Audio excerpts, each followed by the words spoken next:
Sir, तुम्ही medical कॉलेजला किती साली प्रवेश केला? फर्स्ट MBBS ला 56 म्हणजे मी तर जगातच नव्हते. 56 झाले त्याचा तर प्रश्नच नाही. आणि वैद्यकीय व्यवसायात येऊन तुम्हाला आता किती वर्ष झाली? म्हणजे प्रॅक्टिस सुरू करू. हा, प्रॅक्टिस सुरू करू. मला अल्झायमर झालं नाही, पण जरा मला विचार करू.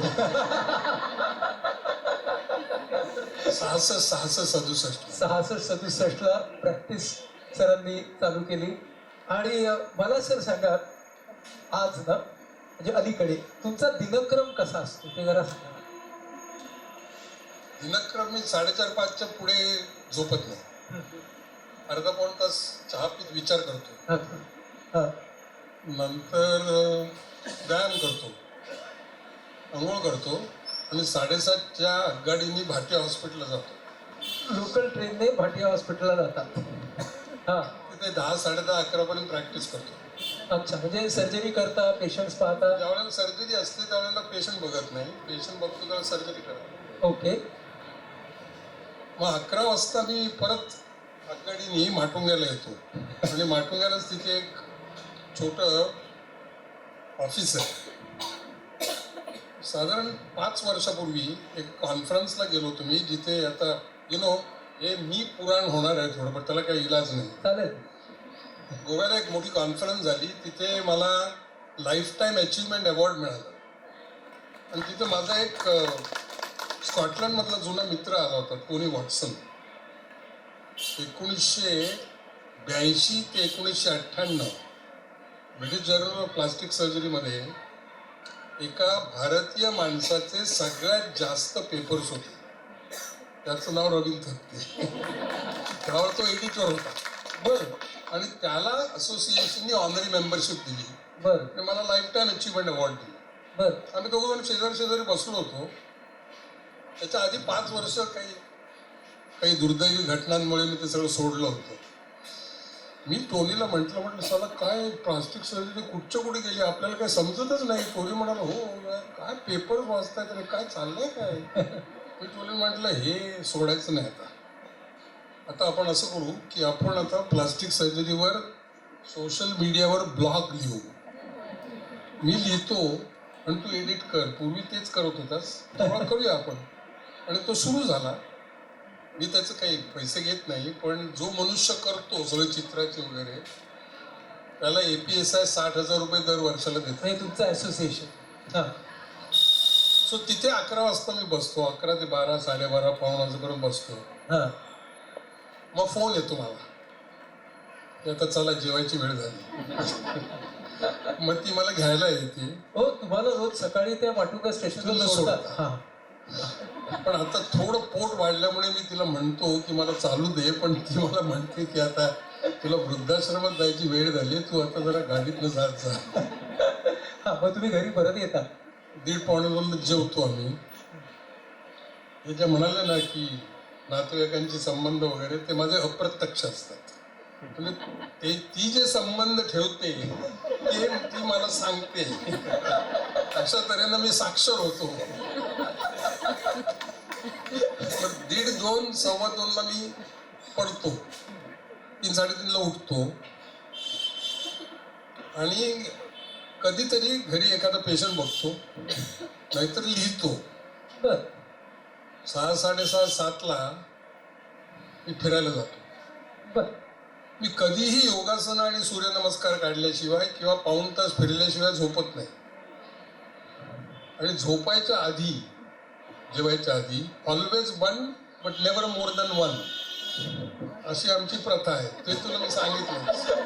हा म्हणाला की मी तुम्हाला असं सोडून, म्हटलं तसं जमणार नाही. एक तर मला घरी नेऊन ड्रिंक दे, नाहीतर मी घरी, कारण मला इन्शुलिन घ्यायचं असतं. अशा तऱ्हेने मी त्याच्या गळ्यात पडल्यामुळे. बरं सर, म्हणजे तुमच्या या स्पष्टपणामुळे अनेकांना बरं वाटले. हे मी इकडे नमूद करतो. आणि अनेकांना काळजी वाटलेली आहे. तर ह्या तुमचा जो अख्खा प्रवास आहे, 66 साली 56 साली तुम्ही मेडिकलला आलात, 66 सालापासून व्यवसाय करताय. या सगळ्या टप्प्यांवरती तुमचा व्यवसायाकडे बघण्याचा किंवा कामाकडे बघण्याचा दृष्टिकोन बदलत गेला का? नाही. नाही. तो काय राहिला? त्या प्रेरणा काय राहिली? मी थोडंसं आता आत्मचरित्र लिहितोय. मी आता सध्या मॉडर्न 12 वर्षाचा आहे आणि 11-12 वर्षाचा आहे. मी पुण्याच्या मॉडर्न हायस्कूलमध्ये आहे. सो मी पुण्याची हिस्ट्री बघतोय. बर. तुम्हाला माहिती आहे का की पुण्याच्या वामन शिवराम आपटे यांनी ऑक्सफर्ड इंग्लिश डिक्शनरी झाल्यानंतर फक्त 6 वर्षांनी संस्कृत इंग्रजी डिक्शनरी काढली. बर. अशी पुण्यामधली बरीच मंडळी, तेव्हा मी लहान होतो, पण अशी काहीतरी मंडळी आहेत याची मला त्या काळी अप्रत्यक्षपणे जाण होती. बर. आणि आणि त्याच्यातले बरेच लोक, आता माझे एक स्वतःचे मामा जे बालकवी मायदेव, त्यांनी स्वतःचा फर्ग्युसन कॉलेजची प्रोफेसरशिप सोडून त्यांचं सगळं आयुष्य स्त्री शिक्षणासाठी वाहून घेतलं. बर. तिथला पगार त्या काळात 900 रुपये आणि त्या काळात त्यांच्या चरितार्थासाठी 90 रुपये मिळत असत. बर. सो या सगळ्यांचा, माझ्या आईवडिलांचा वगैरे जो परिणाम झाला, त्यामुळे अल्टिमेटली मी ज्यावेळी व्यवसायात आलो त्यावेळेला चरितार्थ आणि परमार्थ, परमार्थ म्हणजे तसा परमार्थ नव्हे, परमार्थ, टिळक रुग्णालयामध्ये 5-6 तास काम करणं हे माझ्या कुटुंबानं मला दिलेली डायरेक्शन आहे, हे माझ्या मनात पक्क होतं. बरोबर. त्यामुळे तुम्ही किती वर्ष सर सायन हॉस्पिटलला टिळक रुग्णालयात काम केलं? ऍक्च्युली मी हाऊसमन म्हणून 1962 साली सायन हॉस्पिटलमध्ये आलो आणि रिटायर 98 साली. 98 साली रिटायर झालं. आणि 98 नंतर 7 वर्ष टिळक रुग्णालय स्वच्छ करण्यासाठी मी एक मोठी चॅरिटी काढली होती. बरं. अनेक गोष्टी केल्या मी, काही फ्लॉप गेल्या, काही फेल गेल्या, काही यशस्वी झाल्या. हं. ते ज्ञानेश्वरांची ओवी म्हणते तसं, यशस्वी झाले तर फारच बरे, नाही झाले तरी भले, केले हेच खरे. म्हणून मी तुम्हाला दोघांना एकमेकांबद्दल पुस्तकं लिहायला सांगतो. बरं सर, या प्रेरणा कायम राहिल्या म्हणजे चरितार्थ आणि परमार्थ ह्या, पण आपले विद्यार्थी, आपले पेशंट यांच्या बाबतीतला दृष्टिकोन काही विकसित होत गेला, काही बदलला, असं काही झालं का? वीणाताईने जे सांगितलं कुटुंबाविषयी, तसं मला माझ्या विद्यार्थ्यांविषयी वाटतं की मी ज्या प्रेरणांनी, ज्या पार्श्वभूमीवर वाढलो, त्या मानाने यांच्या पार्श्वभूम्या निराळ्या आहेत. त्या 3-4-5 वर्षात मी त्यांना जे देऊ शकतो ते plastic surgery and I can lead by example. Correct. पण मी असं म्हणू शकत नाही की या बदललेल्या परिस्थितीमध्ये हा. त्यांनी माझ्यासारखं वागावं. हो. कारण रिफॉर्म चाले ऑल काइंड. आता तू जे करतोयस ते असे किती लोक करतात, नाही करू शकत. तुला असं वाईट वाटतं का की वा गाडी घोडे इमले, नाही ना. पण प्रत्येकाला जे वाटतं ते त्यांनी स्वतःनी करावं. तुला एक छोटी गोष्ट सांगतो. मी जेव्हा प्रॅक्टिस सुरू केली तर all the people, my father told me की हल्ली कमिशनचा धंदा जोरात आहे. Cut practice. Cut practice. तुमच्याकडे होता? आमच्या काळच्या आधी 5 वर्ष सुरू झाला. त्या माणसाचं नावही मला माहिती आहे, ते आता दिवंगत झाले, पण ते जाऊ दे. तर तू जर कट दिलास किंवा कमिशन दिलंस तर मला वाईट वाटणार नाही. बरं. स्वतःहून वडिलांनी सांगितलं मला. मी हजरचं बापू असल्यामुळे मी त्यांना सांगितलं की बापूसाहेब आता फार उशीर झाला. 27 वर्ष जे तुम्ही आम्हाला सांगितलं ते आता 27 दिवसात मला बदलता येणार नाही. तेव्हा मला त्यांनी सांगितलं होतं जे करशील ते आनंदाने कर.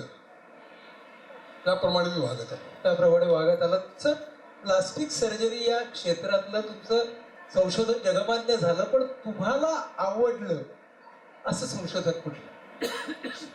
गंमत अशी आहे की MCH किंवा MS प्लास्टिक सर्जरीला नापास झालेला मुंबई विद्यापीठातला एकमेव विद्यार्थी आहे मी. हा. बर.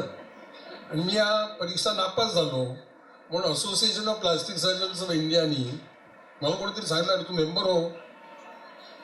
ते म्हणाले तू परीक्षा पास झालेला नाहीस तर तुला आम्ही मेंबरशिप देणार नाही. बरं.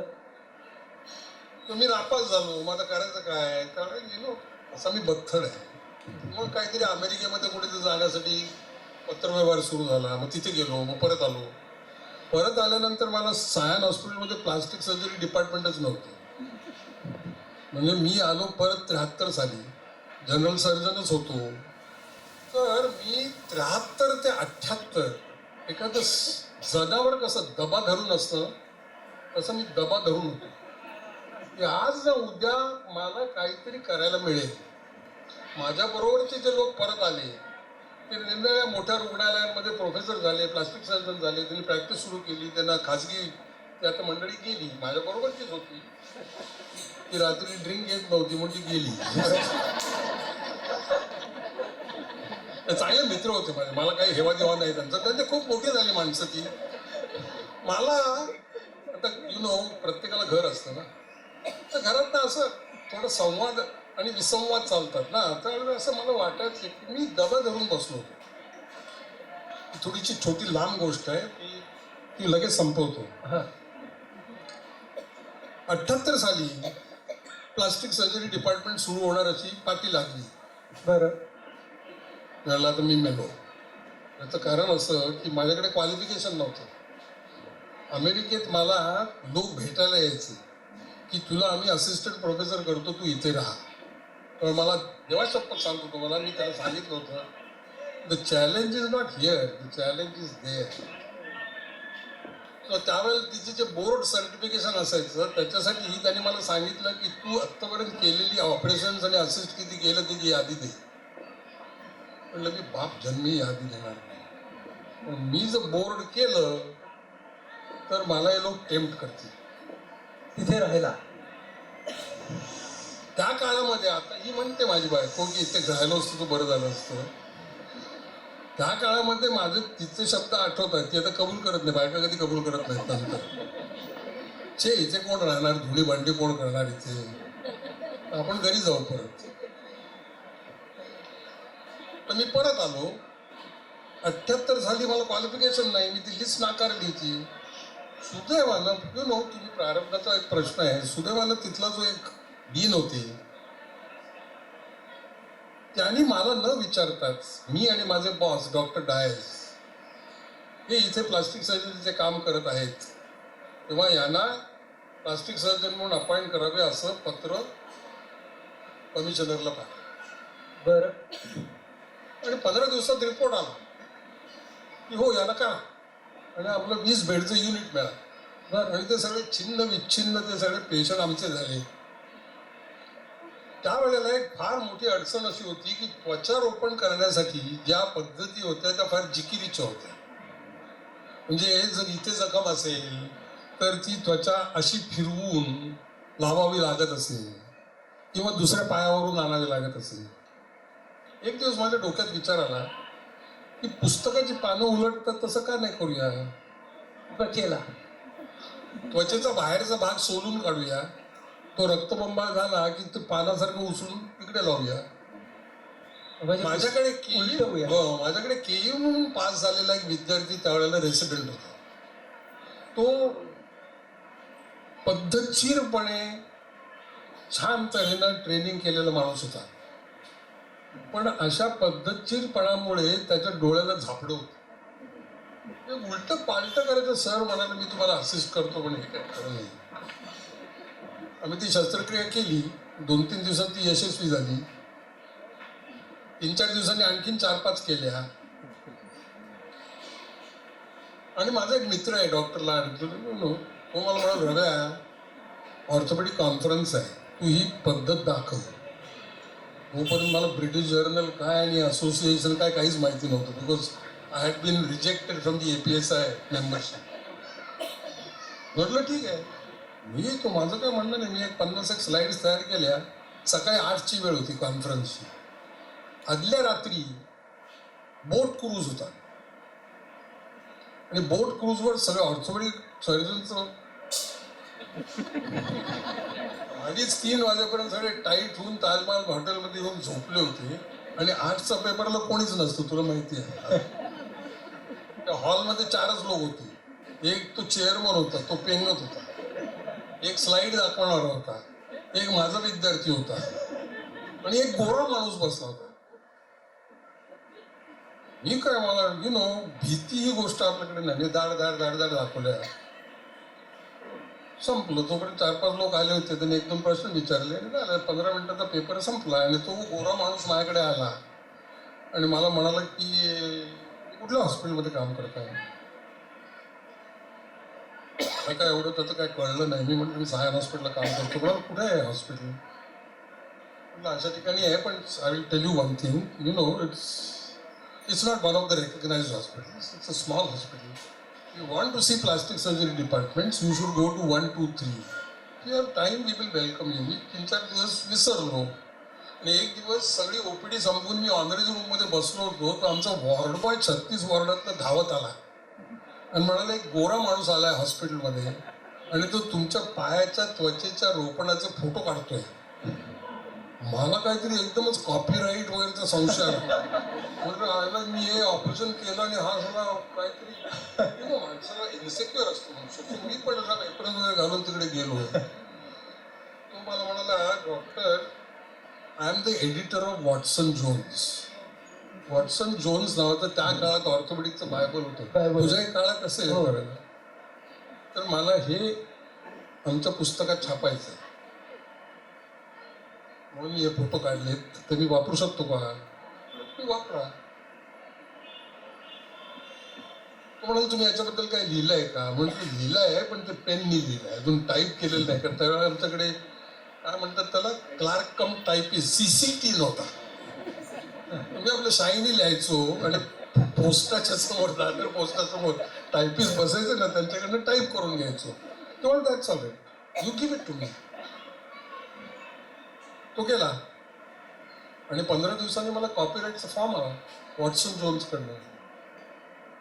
आणि त्यांनी आणखीन एक गोष्ट केली. त्यांनी ते शाईनी लिहिलेलं paper editor of the British जर्नलला पाठवला.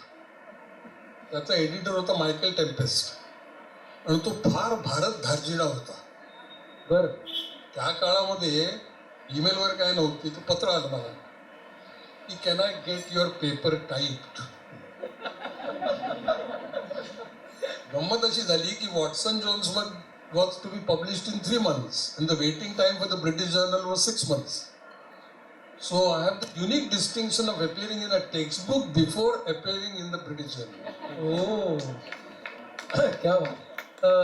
ह्याच्याबद्दल थोडं असं सांगायला पाहिजे की याला व्हीनस फ्लॅप सरांची, आणि ही सरांच्या नावाने, म्हणजे प्रत्येक या नावाने ही व्हीनस फ्लॅप ही संपूर्ण जगामध्ये प्रसिद्ध झाली. आणि त्याचं एक महत्त्वाचं, त्याचा ॲडव्हान्टेज असा आहे की एकतर ती कमी खर्चाचीही आहे आणि ही व्हीनस फ्लॅपमध्ये त्याच्या आधी एक महत्त्वाचा भाग असा होता की ही जी फ्लॅप सर जे म्हणाले ना इथून इथे पुस्तकाच्या पानासारखी, ही जगणार का नाही याच्यावरती खूप हे असायचे. कारण त्याच्या आधी म्हणजे आर्टेरियल फ्लॅप्स, व्हीनस फ्लॅप्स आणि शुद्ध रक्त, अशुद्ध रक्त.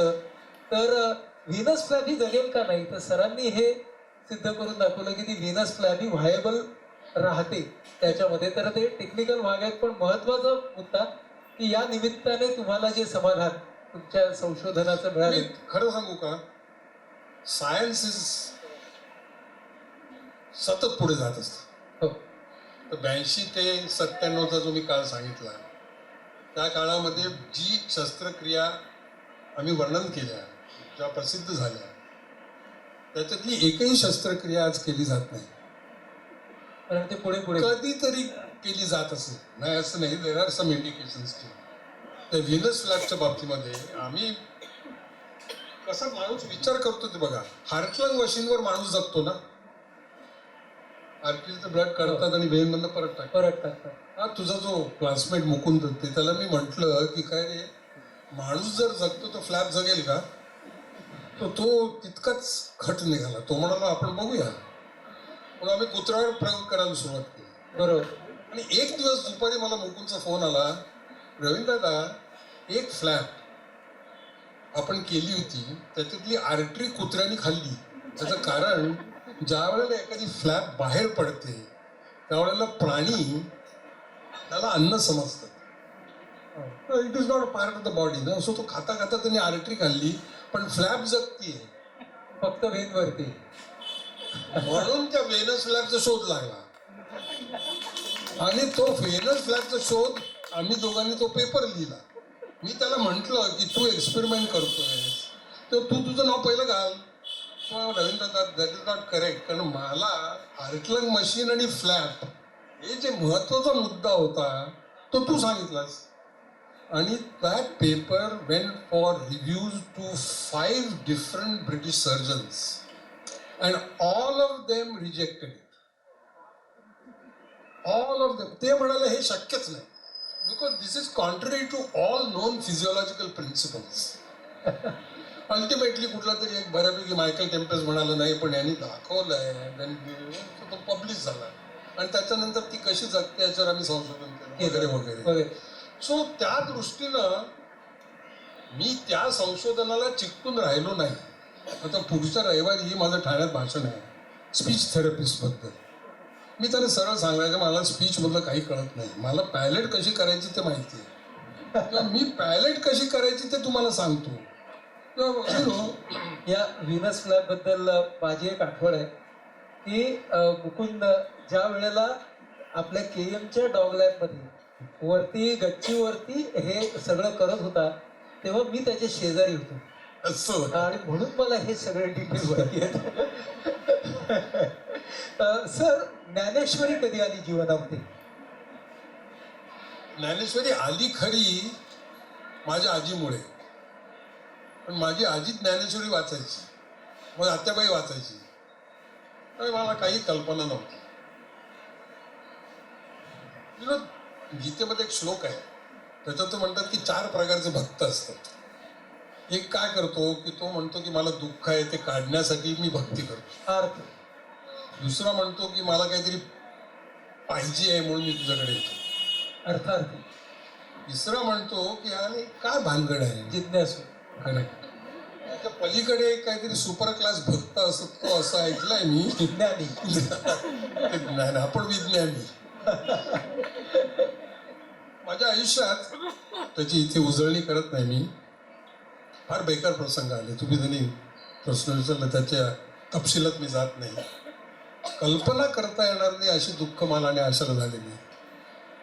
तिच्याबद्दल मी नंतर 3.5 मिनिटं बोलणार आहे. त्यावेळेला मी पहिल्यांदा ज्ञानेश्वरी वाचली. पण काय आहे तरी काय हा प्रकार. आणि ज्ञानेश्वरांनी जे सांगितलंय ते माझ्या बाबतीत खरं ठरलं. ज्ञानेश्वर 18व्या अध्यायात म्हणतात की सामान्य माणूस या पुस्तकातल्या भाषेमुळे त्याच्यावर मोहित होऊन ती वाचायला लागेल. अर्थात you cannot read the old Prakrit. तुम्हाला ट्रान्सलेशनच वाचावं लागतं. ट्रान्सलेशनच वाचावं लागतं. पण टिटवीचं उदाहरण देत ते असं म्हणतात की टिटवी जशी टिवटिव करत दर 5 मिनिटांनी पाणी आपल्या पिल्लासाठी आणते त्याप्रमाणे मी टिवटिव करतो आहे गीतेबद्दल असं ज्ञानेश्वर स्वतःबद्दल म्हणतात.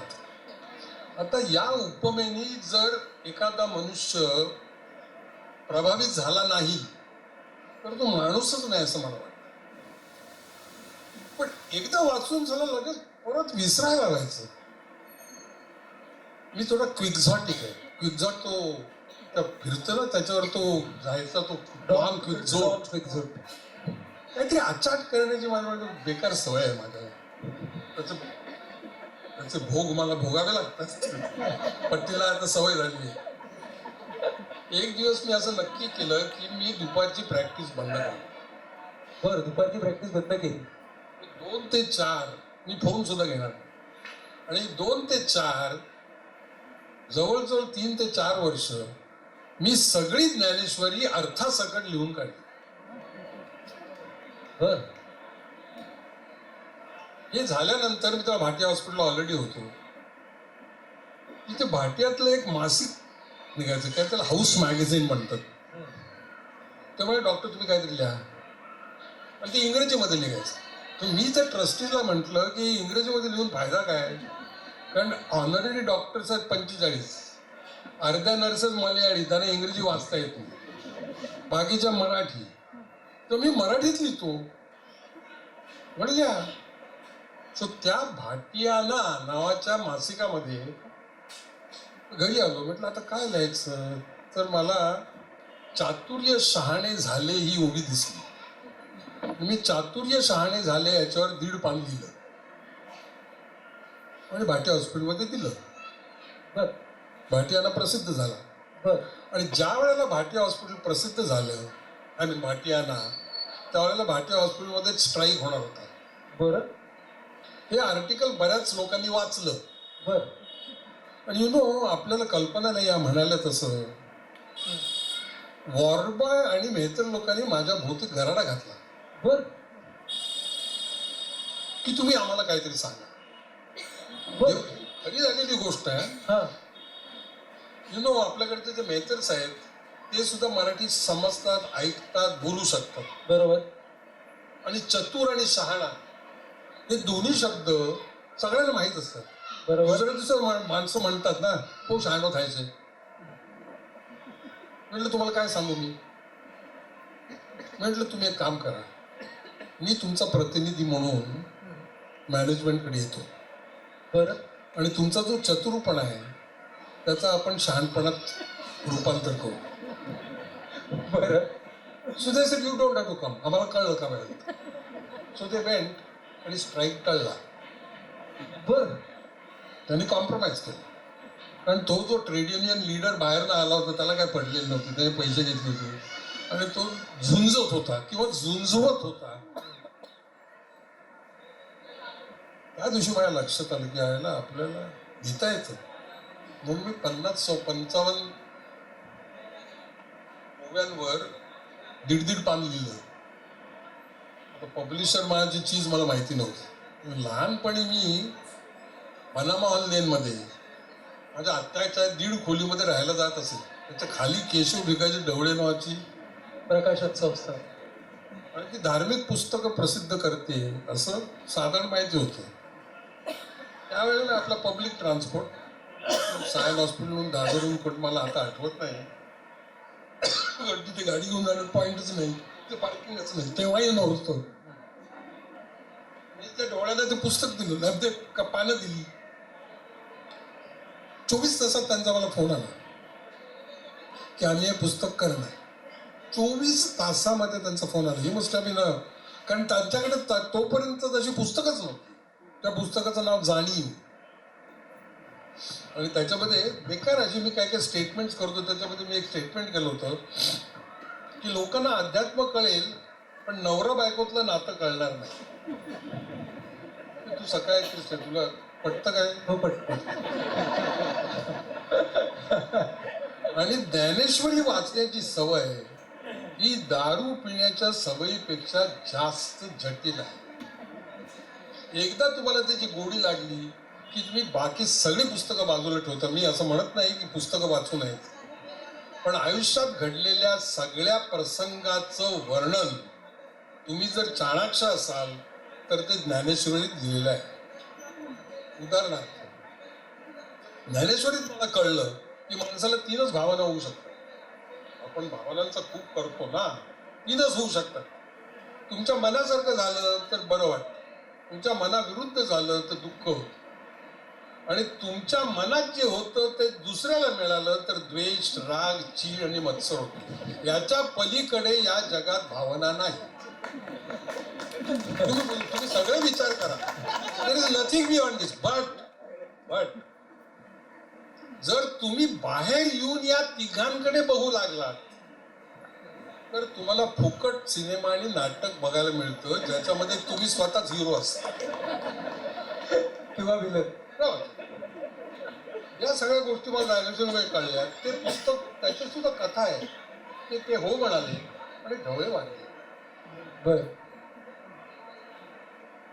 आता काय करायचं? I went to his funeral and all that. 2 महिन्यांनी वहिनींचा फोन आला. त्या ज्योती ढवळे म्हणजे वहिनी. त्यावेळेला मी पुस्तक करते.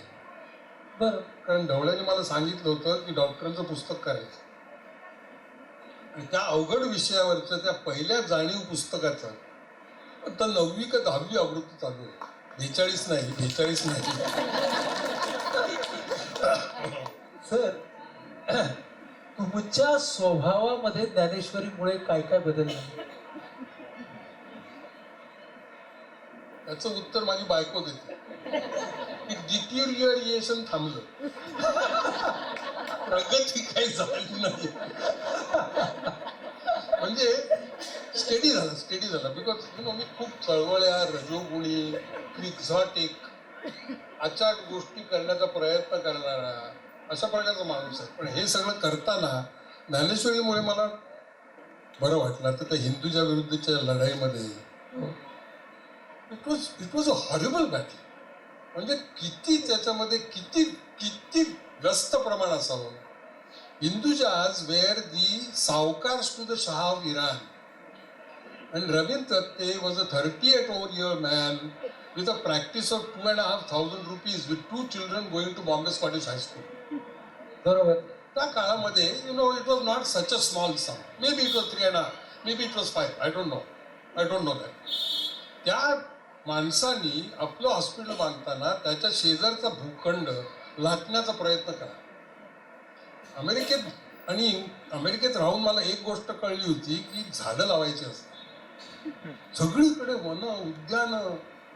माझं घर आणि हिंदुजाच्या मध्ये तो प्लॉट होता आणि तो त्यांनी घसत घालण्याचा प्रयत्न केला.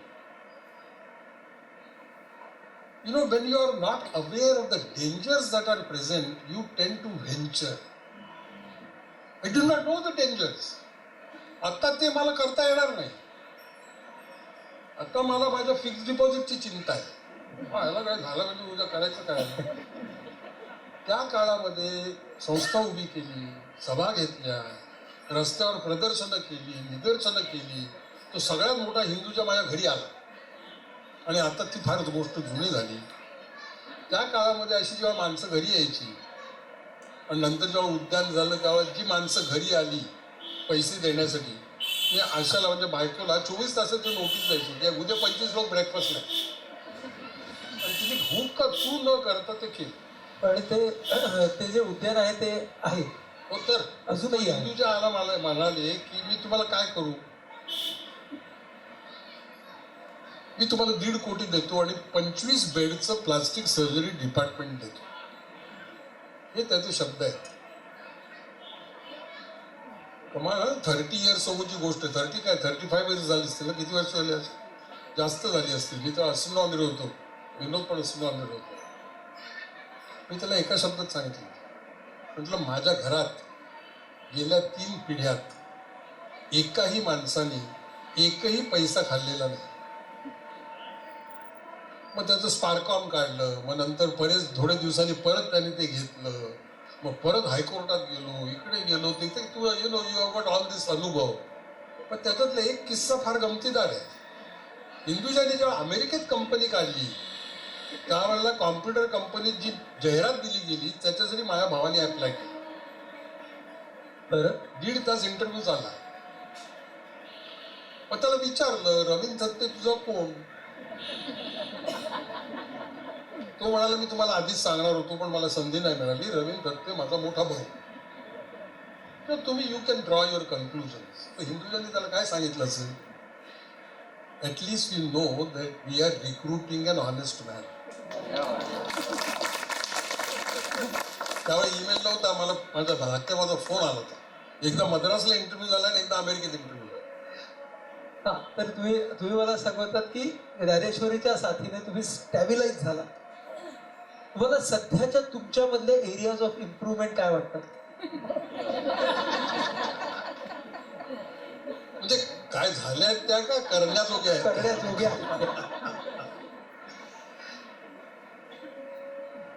मी काही गोष्टी करायला लागलो गेल्या 2-3 वर्षात, मेनली गेल्या वर्षात. मी आता बायकोचं खूप ऐकतो, ती पण कबूल करेल.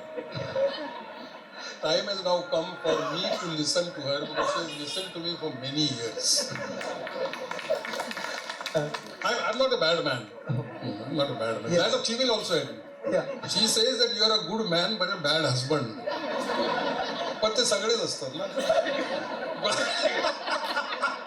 देवस्थळींचीच बायको असं म्हणते, मग आता आणखीन काय. Any case I think I've come to a stage in life where I require to listen to her. So she's listened to me for a long time. आणि ज्ञानेश्वरीबद्दल मी तुला आणखीन एक सांगतो. मला ज्ञानेश्वरी वाचावी लागली. आमच्या आशाला ज्ञानेश्वरी वाचावी लागली नाही. हा हा हा जो गुण आहे हा काही काही वेळेला उपजत असतो. झालं गेलं विसरून जा, आज बघा आणि काय. आणि स्वभाव गीतेमध्ये एक फार मोठा श्लोक आहे. तुला दुर्योधनाची गोष्ट सांगतो मी. तर गोष्टी वेळेला 45 मिनिट्स ना, 35 मिनिटं झाली. 35 मिनिटं झाली.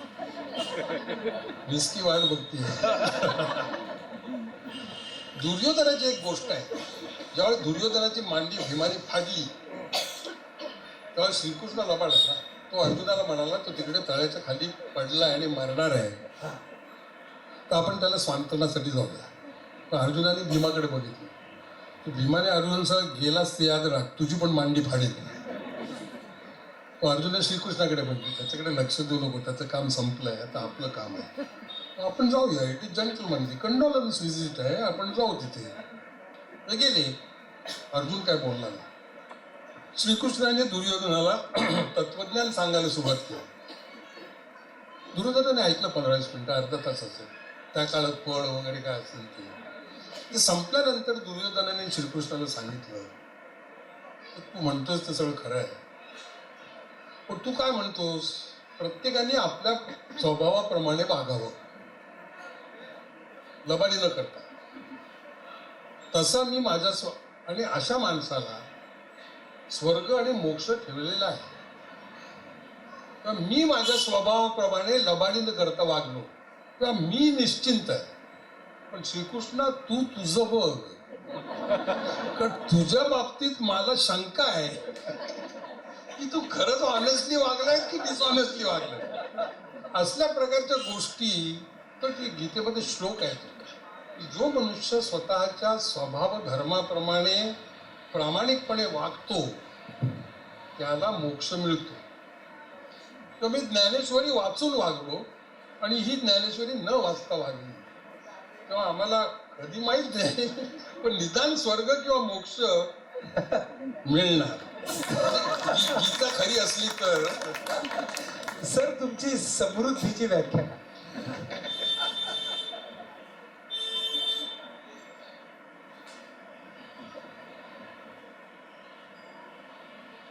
गेले 40-25 वर्षात मी स्वतःहून काही शर्ट सदळा किंवा पॅन्ट घेतलेली नाही.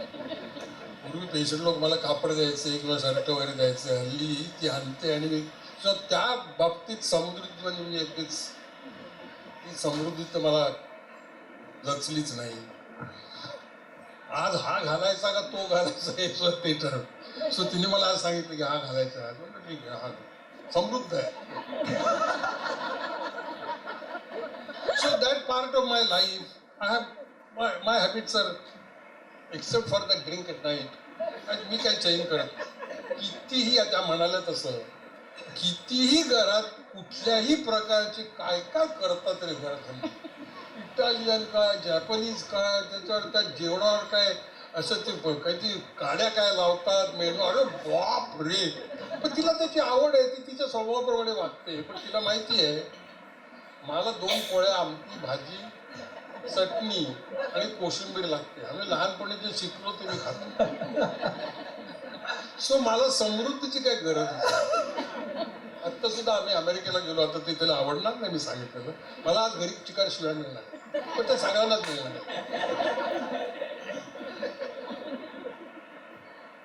अमेरिकेला आम्ही आत्ता गेलो त्यावेळेला एक्झिक्युटिव्ह क्लासनी जाण्याची आमची ऐपत होती. तर नातीला भेटायला गेलो, पण माझ्या अचानक काही ते निघालं नाही. सो मी तिला एक्झिक्युटिव्ह क्लासमध्ये बसवलं आणि मी इकॉनॉमी मध्ये. खरीच गोष्ट सांगतो, पुढे पुढे आणखी एक्झिक्युटिव्ह नाहीच काय, सुपर इकॉनॉमी. तर ती पुढे गेली. मी नंतर गेलो, मी एअरपोर्टवर गेलो, तर तिथे कोणीतरी एक मांजरेकर नावाचा माणूस मला भेटला. त्याला मी तिकीट दाखवलं. त्याने बघितलं आणि मला म्हणाला, डॉक्टर, त्याने ऐकून होतं की हा प्लास्टिक सर्जन आहे वगैरे. तिथे ते बसलेलेच असतात. त्यामुळे तुम्ही 11,000 रुपये जर कारणे भरलेत तर मी तुम्हाला सुपर इकॉनॉमीमध्ये कन्वर्ट करतो. त्यांची सुपर इकॉनॉमी भरली नसणार, नॉर्मली 20,000 लागले असते, तर तुम्हाला 11,000 सांगू. म्हटलं खरं सांगू तुला, माझ्याकडे आहेत पैसे, पण मी जर पैसे खर्च केले तर मला सुपर इकॉनॉमी मध्ये बसून झोप येणार नाही. तर त्याच्यापेक्षा मध्ये मला इकॉनॉमी मध्ये बसूनच झोप लागलेली बरी. बर एक महत्वाचा प्रश्न की भूतकाळातली भावनिक ओझी कमी करण्यासाठी तुमच्या काही टिप्स आहेत?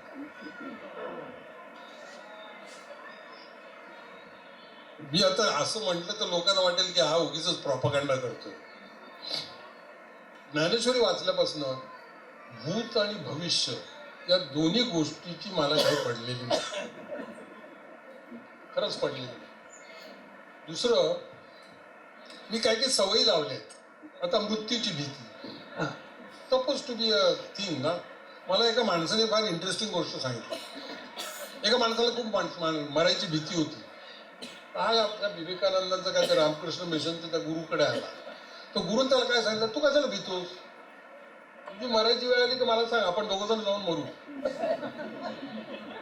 तो बिचकला. तुला भीती वाटून ना, भीती वाटत नाही, आणि भीती वाटून फायदा काय. दुसरी एक मृत्यूबद्दल गोष्ट आहे. एक मोठा सावकार होता, तो गुरुकडे गेला, पण तो म्हणाला एवढे पैसे असायचे, मला भयंकर काळजी वाटते. पण तू कशाला काळजी करतो, तू तर उद्या मरणार. पण असं तुम्हाला कसं माहिती, म्हणजे मी भविष्य बघतो. हा श्रीमंत माणूस घरी गेला आणि अंथरुणात झोपला, आणि जे सगळे पैसे होते ते वाटायला सुरुवात केली. मुलाला दिले, मुलीला दिले, जावयाला दिले, शेजाऱ्याला दिले, भिकाऱ्याला दिले, सगळ्याला दिले. 2 दिवस गेले, 3 दिवस गेले, तिच्या आईला हा काय मरेना. तो गुरुकडे आला. गुरुकडे आला आणि म्हणाला की आईला तुम्ही मला फसवलं. पण मी फसवलं नाही, तुला आता मरण्याची भीती वाटते का. तू म्हणतो आता नाही वाटत मला भीती, पण मी आता सगळं देऊन टाकलो. आता मी तुम्हाला सांगू, ज्ञानेश्वरांची एक ओवी आहे, पैसे हे भयाचे मूळ. 13व्या शतकात त्या माणसाने लिहून ठेवले. आता अशी ज्यावेळेला ओवी मला दिसते तेव्हा त्याच्यावर मी ज्ञानेश्वरी सारखं आर्टिकल, आता आय डोंट नो की कुंडलिनी वगैरे सगळं ठीक आहे. ओके, तर म्हणजे ह्या तुमच्या ज्ञानेश्वरी मुळे तुमच्यामध्ये झालेले. म्हणजे मला अवाका आलाय. सॉक्रेटिसचं एक फार इंटरेस्टिंग वाक्य आहे. सॉक्रेटिस म्हणाला होता, म्हातारपणासारखं दुसरं वय नाही. याचं कारण असं की तोपर्यंत तुम्ही आयुष्याचं माप घेतलेलं असतं. जर तुम्ही हुशार असाल तर आयुष्याचं माप तुम्हाला मिळालेलं असतं. चाणाक्ष असाल तर. तुम्ही जर नसाल आणि सुखदुःख द्वेषात जर त्या काळातनं तुम्ही बाहेर पडणार नसाल तर तुम्हाला आनंद मिळणं कधीही शक्य नाही. आणि कोणाचा पराभव झाला नाही. नेपोलियनचा झाला, अलेक्झांडरचा झाला, औरंगजेबाचा झाला, शिवरायांचं काय झालं. मी नेहमी अशा लोकांचे विचार आणतो, तुझं काय नाही का, एवढ्या मोठ्या माणसाला किती पराभव झाले, किती दुःख झाली. संभाजी राजाचं किती दुःख झालं असेल शिवाजी.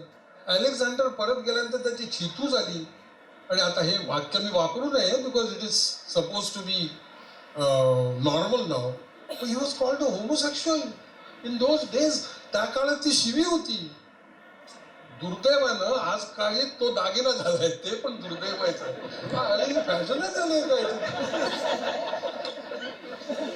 सो अशा लोकांना मी नेहमी विचार करतो की तुझं काय, तू कोण आहे. ते आणखी एक गोष्ट आहे. One flutter of a fluttering wing of a fly इतकं आपलं आयुष्य असतं ॲज कम्पेअर टू 14 अब्ज वर्ष. काय टाइमपास आहे यार, काय उगीच याच्यामध्ये काय खरं नाही. आणि आयुष्याने मला भरपूर शिकवलं. खूप टेस्ट घेतल्या माझ्या आयुष्याच्या, खूप टेस्ट झाले. वी हॅव डिसाइडेड, मी कोणाचं काहीतरी झालं तर ते मला डॉक्टर, ती मला रवीन काका म्हणते, रवीन काका तू असं का म्हटलं, I refuse to be depressed. आणि समृद्धीची माझी सगळ्यात महत्वाची व्याख्या शेवटी सांगतो, 9:30ला झोप लागली पाहिजे, 4:30ला टकाटक उठलं पाहिजे. याच्या पलीकडे काय नाही. मग मी काय घालतो रात्री, कुठला धब्बा घालतो काय, it makes no difference to मी.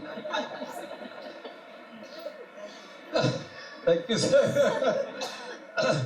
मला वाटतं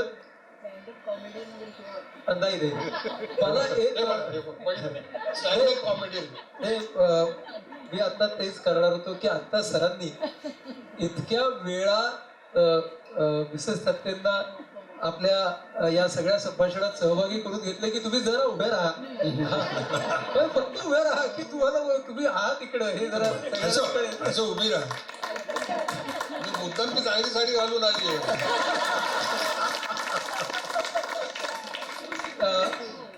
मिसेस सत्यजात या हिंदुजा हॉस्पिटलमध्ये चाइल्ड डेव्हलपमेंटचा जो विभाग आहे तिथे काम करतात आणि त्याही अमृत महोत्सवी आहे तर त्या अजूनही तिथं कार्यरत आहेत. मला वाटतं सर तुम्ही आणि वीणाताईंनी तुमच्या घराण्यांमधला जे गाण्याची घराणी असतात ना तसं मला आता लक्षात आलं की हेल्दी एजिंगची पण घराणी आहे आणि त्या घराण्यांच्या मध्ये वेगवेगळे सूर जरी असले तरी सुद्धा संगीत एकच आहे. त्यामुळं एक मला फार छान वाटलं की आपल्याला किती तऱ्हेचं म्हणजे हेल्दी एजिंगचे दोन वस्तुपाठ मिळाले. एक जो आहे तो शांतपणे वाहणाऱ्या एक सोज्वळ असा नदीसारखा होता. दुसरा आपली उच्छृंखलता न विसरता सुद्धा तरीही अंतरातल्या खोलीचा डेप्थचा हा सतत ठाव घेणारा होता. आणि मला वाटतं हीच आयुष्याची खूप मजा आहे की त्या सगळ्या भावनांच्या पलीकडे तुम्ही जाऊन स्वतःच्या आयुष्याकडे पाहणं, त्यातल्या भावना, त्यातल्या प्रसंगाकडे, त्यातल्या आपल्या भूमिकांच्याकडे पाहणं, ही गोष्ट सरांच्याकडून आणि वीणाताईंच्याकडून त्यांच्या शैलीमध्ये आपण शिकलो. आणि म्हणून आज आपल्यासाठी ही मैफल फार संपन्न झाली असं आपण म्हणूया. दोघांचेही खूप आभार. आणि मला असं वाटतं की आपण नेहमीच IPH मध्ये असं या ज्येष्ठ नागरिक दिनसुविधा केंद्राचे आता उद्घाटन झाली, आता फीत कापूया वगैरे असं कधीच करत नाही. कारण आपल्याला माहिती आहे की फीत कुठली कापली जायची असेल तर ती विचारांची कापली जाऊ दे आणि त्या मर्यादांमधून बाहेर पडून आपण नवीन काहीतरी करूया. तेव्हा आज तुमच्या दोघांच्या विचारांनीच आमच्या या दिनसुविधा केंद्राचं अतिशय यथायोग्य असं उद्घाटन केलेलं आहे. कारण आम्ही आज इथून विचारांचा तो खेळकरपणा आणि भावनांची ती जाणीव अशी घेऊन इथून जाणार आहोत.